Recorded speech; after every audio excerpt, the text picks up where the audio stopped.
is while Lori is in class, and she's hearing a lecture or whatever, and she looks out the window, and he's standing behind the station wagon. Yeah. He already has the mask on. Mm-hmm. And later on in the film, when she's driving to the babysitting gig with Annie, and they're smoking pot and all that shit, they encounter Annie's dad, Sheriff Brackett. Mm-hmm. And, the drugstore had just been broken into, and he's like, all they took was some ropes, some knives, some masks.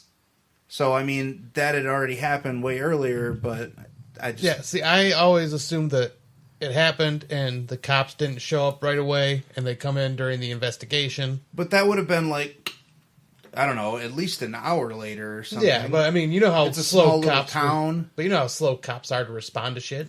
I don't know. I've always viewed it as kind of a glaring continuity error or something. See, I never thought that at all. I just assumed that that's what happens. Yeah, I never thought about it. Yeah, he's clearly wearing the mask in both that scene and the scene where he follows, Tommy or whatever his name is? The little boy. I don't know what his name is. Yeah. The kid that Laurie's babysitting. I just fucking watched it, too. Yeah, I think it is Tommy. Tommy Doyle. Yep. Yeah, he's clearly also wearing the mask in that scene, too, because when he, startles the bully kid, the camera pans up just high enough to show that much of it. It's funny that they hired an actor to play the face of Michael when he takes the mask off for that split second. Yeah. Why not just use Dick Warlock? Is he? I know, because he completely gets overshadowed after that, by the other guy. There's 3 or 4 people that played Michael Myers in that film. One was the female writer of the movie. Oh yeah, Deborah Hill. Yeah, the scene with the hands picking up the little fingernail mask. I guess they're in the trivia is you could tell it's a female because they're her fingernails are like perfect and shit or something. I don't know. I'm gonna edit that out, but I read that. It's so stupid. So Ken, what's your number 15? All right, you were just talking about slashers. The beginning of slashers. Mine is Black Christmas, 1974. Nice. Which I'm not going to say... Oh. Filthy cunt. Yeah, and then we covered it, and it was the first time you ever got to, see it ever. Yeah, and I watched it, again right after that, and I put it on my list because I loved it that much. Yeah, Black Christmas rules. It's really good. You put it at, in your 50s it or was something. number 60. Yeah. Yeah, I think mine was a little higher than that. It's a little low. It is a little low. Is there any Christmas movies on your list above it? No. Okay. All right, you can at least... Well, yes. Oh. Silent Night, Deadly Night. Yeah, which is my number one Christmas film anyway. So, all right, we've covered this before. It was on our Christmas episode. We did two Christmas episodes in one sitting, and by the end, I was just totally fucking trashed. Right. That's the only thing I can remember about them. I should go back and listen to this. I forgot we did do 2 episodes back to back that night. Yeah, dude, I was so fucked up when we did. Was Black Christmas one of the movies? No, that was the third one. When we went recorded at my place. Oh, yeah. Okay, you're right. I don't know. I don't remember. But yeah, Black Christmas, Bob Clark. The only good Christmas movie he did. No. Shut the fuck up. I don't get the Christmas story thing with you. It's stupid. Fucking hate it. I don't know why. Now who's being contrarian? I've always hated it. Probably because it came around Christmas time and then but it just reminds you of how shitty your Christmases were because it was always on TV during Christmas. Now, my Christmases are always awesome. Yeah, whatever. You're easy to please, I'm sure. I am. Some fucking Play-Doh, you'd be like, ooh. All right, all my wife has to do is touch my dick and I'm excited. I give this Play-Doh a 9.75 out of 10. My number 15 is the last Fulci on my list, City of the Living Dead. That's your favorite one, huh? Yep. I watched it for the first time when Randy was doing it for the podcast, and I watched it again after I bought it, and I fucking love it. The worst ending for a Fulci movie. I just like it because it's ambiguous. It's not even. It just doesn't even make sense. I'm going to talk about that in a minute. If they're going to fucking panic and shit, at least show something before your credits roll. We don't even know what the fuck. That's what I like about it. It's just that you don't know what they're seeing. It's just enough to freak you out. I don't even think that was intentional. I just think he filmed it. He's like, I'm just going to cut it like this. Fuck it. Nah, I like the way it ends like that. We covered this also before. This I can't remember. Is this one before the Beyond? Or is this after the Beyond? Beyond is 81. This is 80. 80, yeah. Okay, so this is the first of the Gates of Hell trilogy. Yep, I really fucking enjoy this film a lot. The effects are amazing. The score is amazing. I love that it's a little bit Lovecraftian. There's a lot. It's on my list. There's a lot to like about it. It's just The soul that pines for eternity shall outspan death. You dweller of the twilight void, come Dunwich. That's a cool quote. It is. That's even better than and you will face the sea of darkness and all therein that can be explored. Randy. Yeah, and I was saying then the whole beginning, what opens the gates of hell with the priest hanging himself is just an epic instant start of the film. Those opening credits. So my number 14 is City of the Living Dead. And those opening credits are just fucking great. Like, first of all, some of Goblin, or not, well, they use some of the Goblin score from Dawn of the Dead. But it also has a lot of Freezy's best work too. Freezy is every bit as good as Goblin.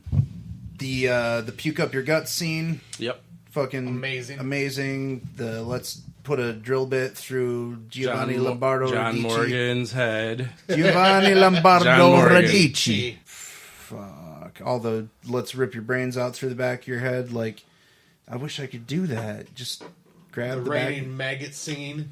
Yeah, that's. I think that's the thing with Fulci films, though. It's like 3 to 4 like fucking scenes where it's like iconic almost. Like I can't like the Beyond has it. The fucking zombie has it. New York Ripper. Yeah, it's just like the show-stopping gore scenes. Yeah.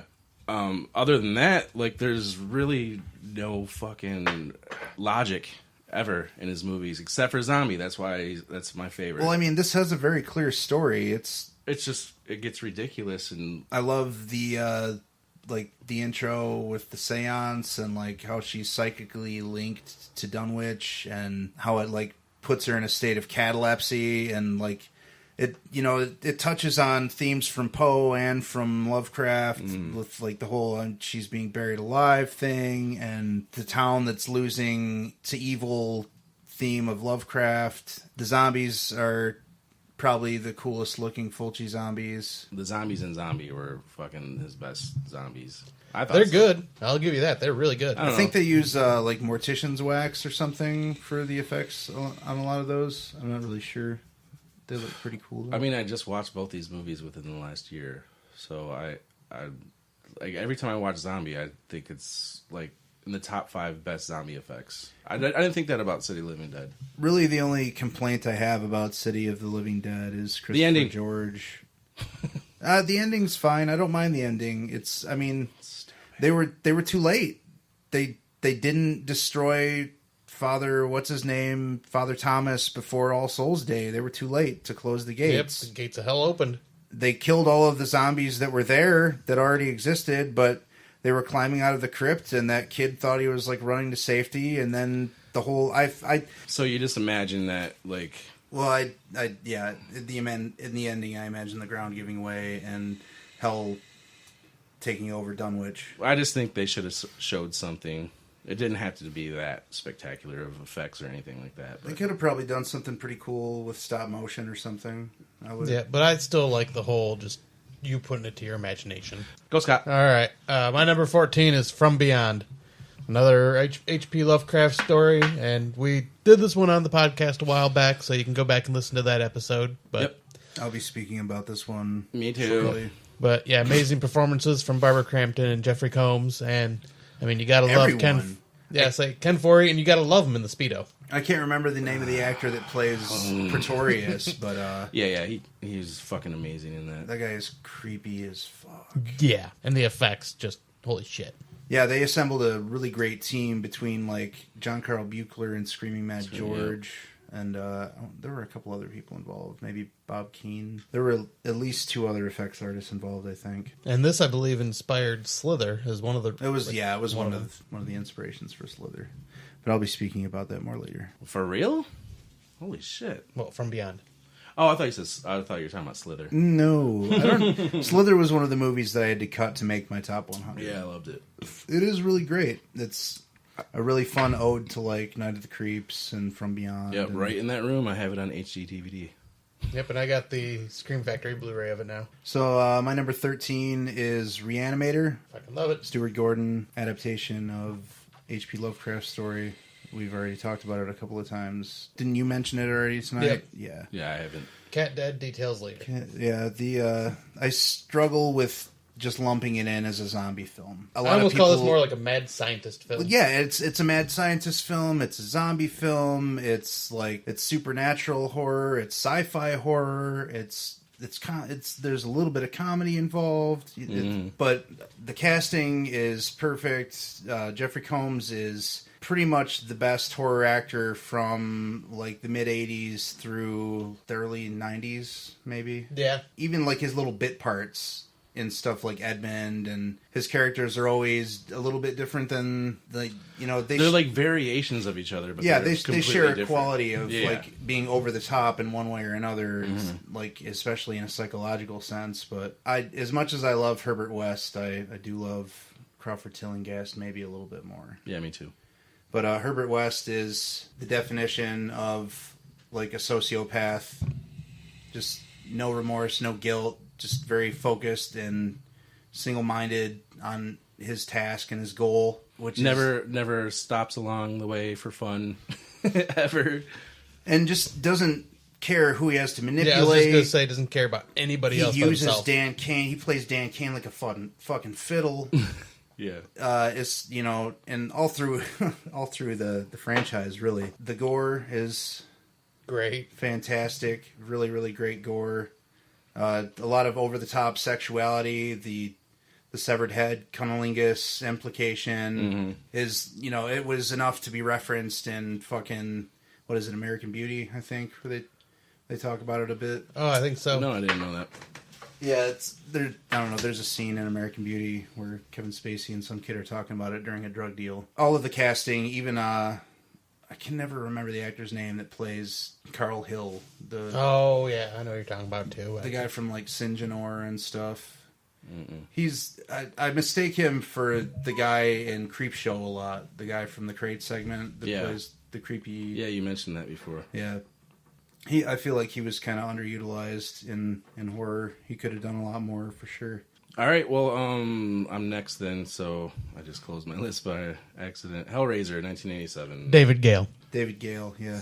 And actually, the character that plays Dean Halsey maybe gives like the craziest and best performance in the movie when you think about it, because he's like so calm and subdued as Dean Halsey, except in like the scene where he's expelling Herbert West and reprimanding Dan Cain, where he gets a little bit rough or whatever, but then after he's reanimated, he's just like fucking bonkers, like headbutting shit, and yeah, his performance is great. Yeah, it's a lot of fun, and it goes unmentioned a lot. Like everybody talks about Jeffrey Combs and Gale and everybody else, but nobody really ever mentions how great of a job he does. So, Hellraiser, yeah. What number is this? 13? Yep. Hellraiser. Fitting for Hellraiser. Okay. We have such sights to show It's fitting for Friday the 13th.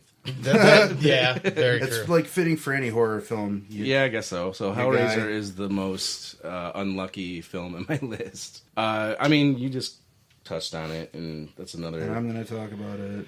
Clive Barker, I think it's his... I mean, I love Nightbreed too, but obviously it's way down on my list. But no, it's the best Clive Barker film. Yeah, there's really fucking 3. He's directed 4 of them, maybe. Yeah, Not very many. Yeah, he did Lord of Illusions, and Candyman was not him. Hellraiser, Nightbreed, Lord of Illusions. Yeah. And he did some short films like. And we talked about Rawhead Rex. Like that's the reason why he adapted the screenplay for Rawhead, and it got fucked up. Yeah, so he's like, "Fuck this! I'm doing it next time." So, and that's what you get is Hellraiser, and it's my number 13. And go ahead, Scott. Return of the Living Dead. Do you want a party? I was just gonna say, do you want a party? You was gonna say it. I was gonna say it, but you still but said Randy it. fucking stole it from me. Stole it. You still said it. Stole But it. yeah, You think this is a fucking costume? This is a way of life. This is just one of the best zombie comedy out there. Like, the effects are just really fun. So, like, I think you even touched on it back on the episode, but the zombie effects, and some of them are not great. No, the featured zombies are great. Yeah, but the featured zombies when are they're fucking fucking awesome. in a pack running towards the. It looks like they just have mud on them. I mean, you can tell it's like there's no little to no fucking effects on. My them. chief complaint about this film is that there's no real gore. Yeah, surprisingly, there's some like the only real gore is like the up close bite by Tarman. Bite on the head to the pedophile. What the fucking guy? Suicide? No. Why is he a pedophile? Oh no, I'm talking about the fucking one when they bring the half corpse in when she fucking. Oh yeah, that guy too. Yep, yeah, that guy's a pedophile.